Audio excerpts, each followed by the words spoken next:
Assalamualaikum warahmatullahi wabarakatuh. Perkenalkan, nama saya Bagal Yahya. Saya mahasiswa dari Politeknik Kesehatan Kemenkes Tasikmalaya. Saya dari tingkat 3A Keperawatan. Di sini saya akan menampilkan materi atau mempromosikan kesehatan mengenai tidak merokok di institusi kesehatan dan di rumah. Seperti itu.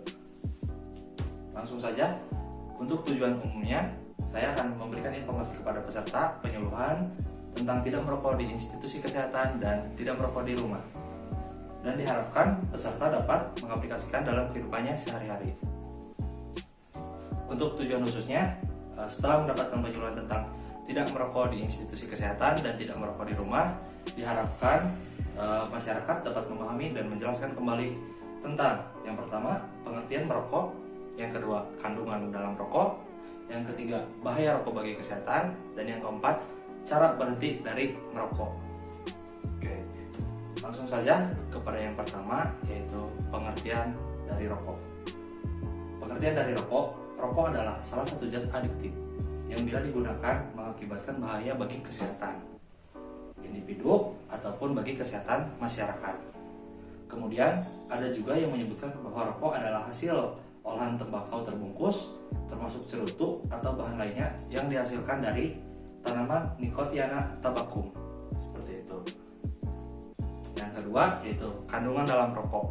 Kandungan dalam rokok diantaranya yang pertama yaitu karbon monoksida.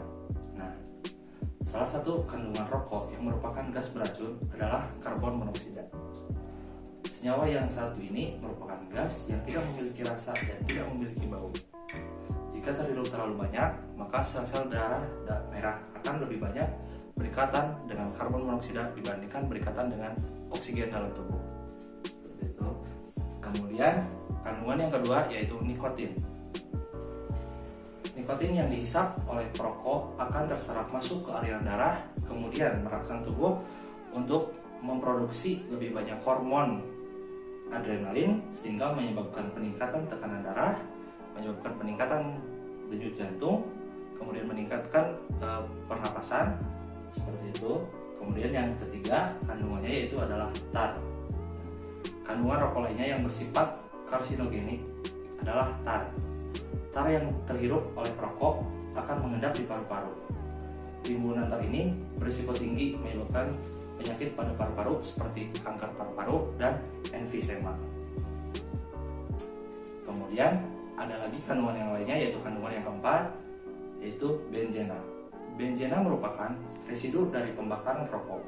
Paparan benzena jangka panjang atau setahun atau lebih dapat menurunkan jumlah sel darah merah dan merusak sumsum tulang belakang kita, sehingga meningkatkan risiko terjadinya anemia dan pendarahan bagi tubuh kita. Seperti itu. Kemudian ada juga yang kelima yaitu formaldehida. Nah, kandungan formaldehida merupakan residu dari pembakaran rokok. Dalam jangka panjang, formaldehida mengakibatkan iritasi pada mata kita, kemudian hidung kita, dan tenggorokan kita, seperti itu. Nah, kemudian ada juga kandungan yang keenam, yaitu amonia. Amonia merupakan gas yang beracun, tidak berwarna, namun berbau sangat tajam, seperti itu. Pada industri rokok, amonia digunakan untuk meningkatkan dampak candu nikotin dalam jangka pendek. Menghirup dan terpapar amonia dapat mengakibatkan napas pendek, sesak nafas, iritasi pada mata, kemudian sakit tenggorokan, sedangkan untuk jangka panjangnya yaitu pneumonia dan kanker paru-paru. Lanjut, yang ketiga yaitu bahaya merokok bagi kesehatan. Bahaya merokok bagi kesehatan diantaranya yaitu kanker paru-paru. Kanker ialah penyakit yang disebabkan oleh pertumbuhan yang tidak terkendali dari sel abnormal yang ada di bagian tubuh. Hubungan merokok dan kanker paru-paru telah diteliti dalam 4-5 dekade terakhir ini. Didapatkan hubungan erat antara kebiasaan merokok, terutama sigaret, dengan timbulnya kanker paru-paru. Bahkan ada yang secara tegas menyatakan bahwa rokok sebagai penyebab utama terjadinya kanker paru-paru bagi tubuh kita. Kemudian penyakit yang kedua yang disebabkan oleh perokok yaitu jantung koroner. Perokok terbukti merupakan faktor risiko terbesar untuk mati mendadak. resiko penyakit jantung koroner meningkat 2-4 kali pada perokok dibandingkan dengan bukan perokok. Resiko ini meningkat dengan bertambahnya usia dan jumlah rokok yang kita hisap. Peneliti menunjukkan bahwa faktor merokok bekerja sinergis dengan faktor-faktor lainnya, seperti dengan hipertensi, kemudian dengan kadar lemak, kemudian dengan kadar gula darah yang tinggi, dan terhadap tercetusnya PJK, seperti itu. Kemudian penyakit lainnya yaitu bronkitis. Asap rokok memperlambat gerakan silia dan setelah jangka waktu tertentu akan merusak sama sekali.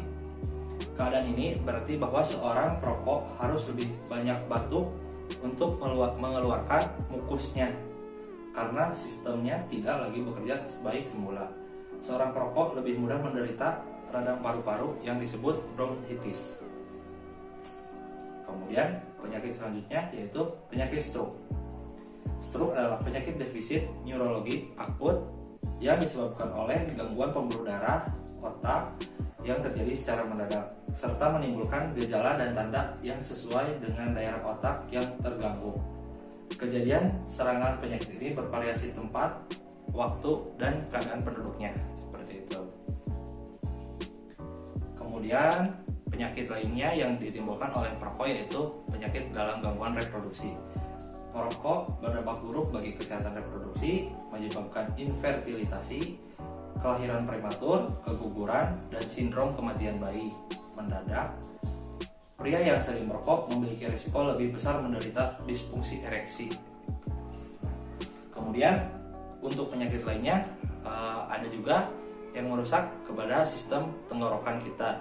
Nanti akan terasa tenggorokan kita seperti banyak dahak atau banyak sekret dalam tenggorokan kita, seperti itu. Kemudian dalam mulut juga akan terjadi kerusakan dan juga dalam gigi kita. Gigi kita juga akan mengalami kerusakan akibat dampak dari merokok tersebut. Kemudian bagaimana sih cara berhenti dalam merokok? Nah, ini sering kali ditanyakan oleh orang-orang yang ingin berhenti merokok. Nah, diantaranya yaitu cara-caranya yang pertama, kita mempunyai tekad bahwa kita ingin berhenti dari merokok. Tekad kita yang harus lebih kuat dari kemauan kita untuk merokok. Nah, seperti itu. Yang kedua, buanglah semua sisa rokok yang kita miliki dan janganlah memberinya kembali. Kita buang semua sisa rokok yang kita miliki, seperti itu. Kemudian yang ketiga, menjauhlah dari tempat Anda biasa merokok atau orang yang sedang merokok. Nah, usahakan untuk menjauhi tempat-tempat yang biasa Anda gunakan merokok atau orang-orang yang biasa mengajak Anda merokok. Kemudian yang keempat, ajak anggota keluarga Anda untuk berhenti merokok. Nah, yang keempat itu ajak keluarga Anda, seperti misalkan contoh Anda mempunyai kakak atau mempunyai seorang bapak yang berokok atau perokok aktif. Nah, ajak mereka untuk berhenti merokok, seperti itu. Kemudian usahakan agar Anda selalu sibuk sehingga Anda melupakan atau menghilangkan waktu luang Anda untuk merokok. Jadi usahakan waktu Anda digunakan untuk hal-hal yang lebih produktif, seperti misalkan belajar, mengaji, atau hal-hal yang lainnya. Nah, kemudian ada juga olahraga teratur. Nah, olahraga teratur itu dapat meningkatkan juga kebugaran kita dan juga dapat meluangkan waktu kita ke hal-hal yang lebih produktif. Kemudian makan makanan yang teratur. Makan makanan yang teratur juga dapat mencegah terjadinya penyakit-penyakit tersebut dengan diiringi dengan berhentinya merokok. Kemudian apabila ada hasrat atau keinginan untuk merokok, ganti dengan mengunyah permen karet. Nah, itu adalah hal yang sangat mudah digunakan ya. Apabila Anda ada hasrat ingin merokok atau Anda ingin sekali untuk merokok, maka gunakanlah permen karet untuk menggantinya, seperti itu. Nah, mungkin itu saja yang dapat saya sampaikan. Di antaranya yaitu yang pertama adalah pengertian dari rokok, kemudian yang kedua yaitu adalah kandungan-kandungan rokok, dan yang ketiga adalah penyakit-penyakit apa saja sih yang disebabkan oleh rokok. Kemudian yang keempat, bagaimana sih cara kita untuk berhenti dari merokok, seperti itu. Apabila ada yang ingin ditanyakan, bisa nanti komentar di YouTube saya, mungkin saya akan balas. Dan juga di sini ada juga saya juga membuat brosur mengenai perilaku tidak merokok di institusi kesehatan dan di rumah. Apabila rekan-rekan semua atau teman-teman semua ingin mempunyai brosur tersebut atau PPT tersebut, bisa berkomentar di YouTube saya. Nanti saya share untuk PPT dan brosur tersebut. Oke, baik, mungkin cukup sekian pemaparan tentang tidak merokok di institusi kesehatan dan tidak merokok di rumah. Kurang lebihnya saya mohon maaf. Stop rokok. Saya pamit. Assalamualaikum warahmatullahi wabarakatuh.